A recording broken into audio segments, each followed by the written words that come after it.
First of all, thank you very much, Iwan, for having me here, and thank everyone for enduring this long day of conferences. I promise I will be merciful and won't take advantage of your disposition, and I will try to summarize what I have to say as shortly as I can. First of all, I have to make some introductory remarks about my speech because it has the same topic as the speech before me, namely technologies of spirituality, but as you will see, I will take another course. That's because also I'm a professor at the University of Arts in Bucharest, where I teach philosophy. Also, I've studied classical philology, so I'm in love with Greek and Latin culture. So my aim in this presentation will be not to explain what are rituals and computations and what is their role in our everyday life. And my aim will be, and this is something you will rarely hear a philosopher say, is to create some confusion. Between these two concepts, between rituals and computations, in order to have a clear representation about it. I might sound crazy now, but now I'm paraphrasing the founder of aesthetics, Alexander Baumgarten, that said that representations need not to be clear and distinct, as Descartes said. They also can be clear and confused. Confused in the sense that they have a lot of mixed meanings in them that are not distinct, but that representation will be clear. So, I will try to get to the origins and to see the principle of change in three concepts, namely technology, ritual, and computation. And after that, I will try to see how can we use these concepts in order to get a meaningful representation of digital technologies. About spirituality, the other concept implied here, I would assume that everyone here has some kind of clear representation about it, so I won't get into any discussions. So my aim is to answer two basic questions. The first one is why we tend to think that there is a gap between technology and spirituality in our age, why we tend to see technology as something bad that alienates us and gets us further from our spirituality. And in order to do that, I will revisit and rethink the cultural history of Western philosophy to get a clear representation about the concept of technology. And the second of these questions is how we bridge the gap between technology and spirituality nowadays, and this will be the redefinition of ritual and computation. So, if we go back to Greek culture, we see that the word that the modern day technology comes from is a really strange word. Technologia as a noun, or technologeo as a verb, bring together two of the concepts that before Plato and Aristotle were kind of opposed. That means techne and logos, art and reason. The interesting thing is that before Plato, science was thought more related to art than to reason. So if we have the representation of science as related to reason, that is because of Plato and Aristotle, not because of the philosophers before them. This concept of technology became possible through the philosophy of Aristotle, who is the first to clearly link logos, namely reason, and art. In his definition of art from the Nicomachean Ethics, the book 6, where he studies the so-called intellectual virtues, art being one of them. And he says that art is some kind of, I don't know, hexis is a disposition or condition or possession. Attitude also. Attitude, yes. So it's an attitude of producing things and rendering the true reasons behind the process of production. So there is a link between techne and logos, but here reason or discourse is not the main ingredient of art, because art is an axis, it's a disposition, it's a logos is just, let's say, a medium that defines art, but from the background. As a medium, logos always works in the background. The work of the artist is not to lecture about his art, is to make art.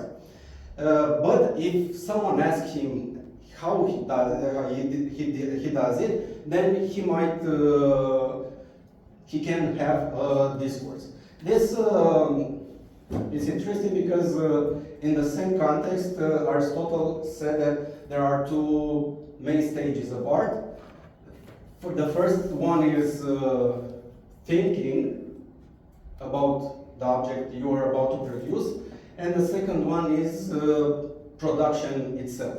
Now we might call this thinking the design part of the process. But the two stages are always linked together. So you always have thinking and then production. You don't scatter them away. Now technologia, or technologeo as Aristotle uses it, is a word firstly encountered in the rhetoric of Aristotle. It's a word that Aristotle himself constructed in order to speak about legal speeches, to speak about the discourses that ancient lawyers had in the courtrooms that were very technical and very little artistic. So he said, okay, this is a thing. You can have a technologeo about something. You can have a technology about something, systematic speech that imposes rules on some kind of art, but this is not art. This is something else. You might use it if you want to produce regular stuff like juridic discourses, without so much effort and without the need of inspiration and work. So this use of technology, as Aristotle puts it, it's kind of the effort to extract rules from art in order to reuse them. And Aristotle says that this largely is a bad thing, but sometimes you might have some results. You can produce trust in people if you speak technically. But large people don't know what you're speaking and you sound clever. That's what Aristotle said. They might think you are great. But this is not the purpose of art. So technology in Aristotle or technologeo has large, at most, negative meaning. And now, we can see that for Aristotle, technology is thought of as an alteration in the being of art. It's a change, a mutation in the artistic process that basically rips apart the two stages, the thinking and the production. You have the thinking by itself and create a technology, and then that technology produces things without your input. And basically, this is why Aristotle sees technology as a bad thing.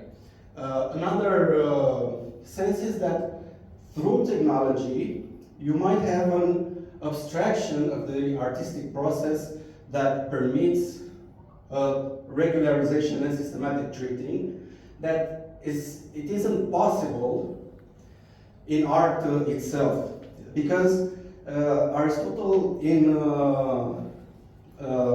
the book of Ethics says that art is basically a heuristic process. So you have to have trial and error, and after that you have some rules. You cannot have the rules and then produce things. So this is why for Aristotle technology is basically pure thinking about art without producing it. And this is why, in order to have a sense of what Aristotle thought about technology, we should think about art, not about technology, not as a thing, as a device or as a drug or as a pill or anything, but as a way of thinking and way of approaching art itself. But there's another interesting thing about technology that happened, the history of the concept of technology that happened in the Alexandrian period. After the Hellenistic period, the scholars from Alexandria took this term from Aristotle and used it to denote any systematic treatment of a discipline, namely grammar, mathematics, rhetoric, and things like that. In this sense, technologia became some kind of a norm for the scientific approach, and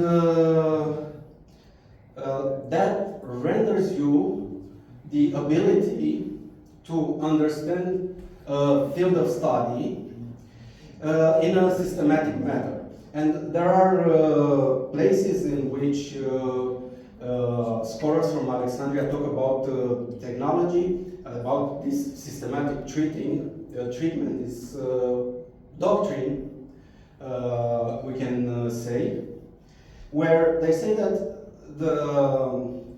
basically technology is good, systematic treating is good, because you can show the true meaning of a domain or of a thing and give the reader the means to discover by himself the same path. So you have to get a method for technology, and you will have a result.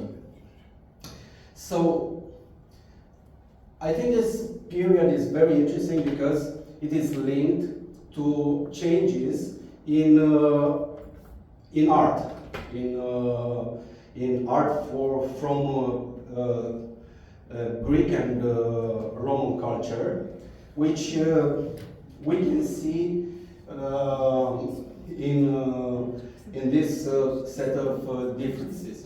We can correlate the modification of cultural practices induced by the Library of Alexandria, the scholars from the Library of Alexandria, into the changes of artistic practices. So we have the modification of the attitude towards text, because antiques were skeptic about text, but not the scholars from Alexandria. Then we have a development of a new type of intellectual named the scholar, and then the shift from the traditional modes of discourse to a syncretic discourse. And this, in fact, renders some changes in artistic practices. Namely, artists themselves become writers of treatises, namely writers of technologiae. Art is the first period from which we have manuals of art practices. Another interesting thing is art tends towards serial production. So you have a rule of production, you have a technologia, and then you create infinite number of things. Okay, because I only have 5 minutes, I will propose to only talk about the first part of technologia, and then after that, maybe at the beer after, we will talk about the other concepts. Is it okay? Okay. So, I think that there's a peak of the tendency towards serial production of art, and there is a peak in the, I don't know how to call it, in the cultural debates about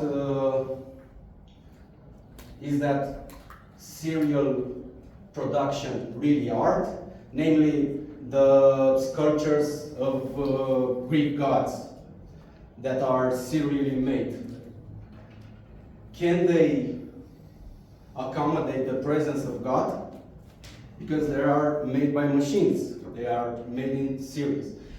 This is basically a discussion that will come back every time a new technology will make serial production possible. It's basically the same discussion when photography was invented. Is that really art because it's serial production or something like that? This is a debate from the early period from Alexandria. And another interesting thing is that there's a slow switch between realism and abstraction in art, because if you have a system of rules and you apply them blindly, then you will have some abstraction and you will not get the details that could be done only by human hand. I talk about ancient technology, not about large language models from nowadays.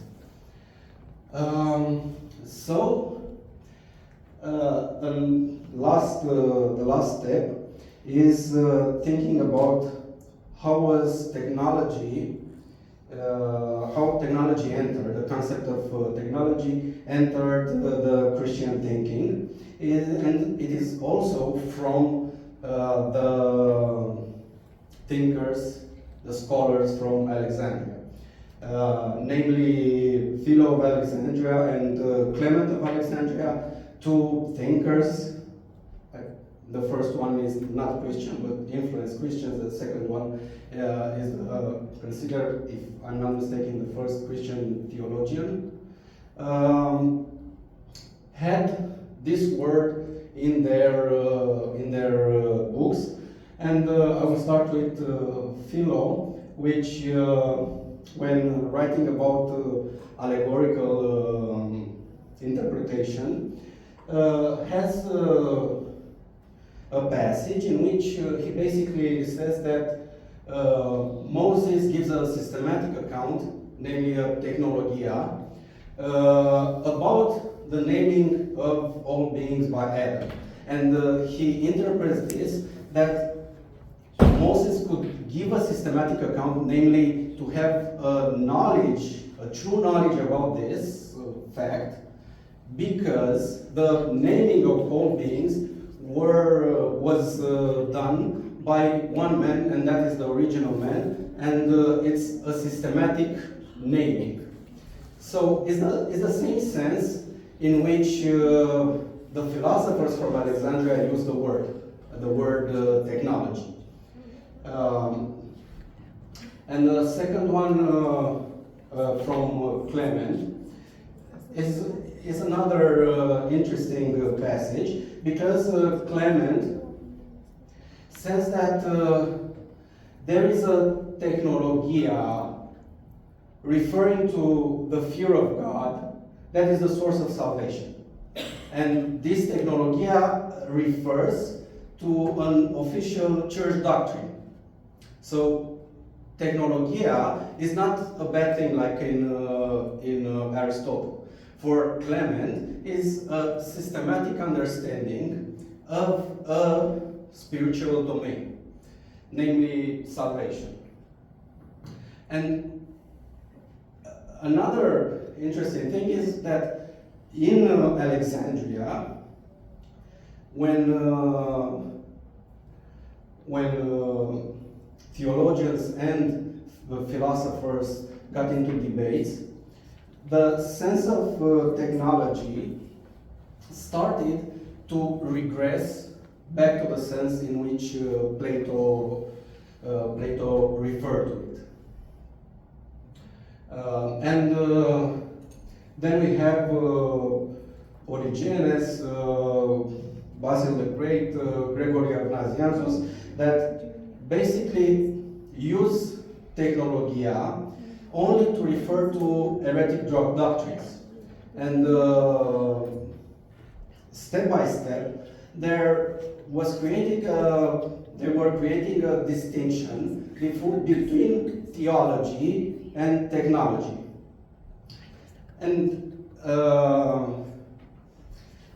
now I think we can get a sense of why we have such mixed feelings about technology.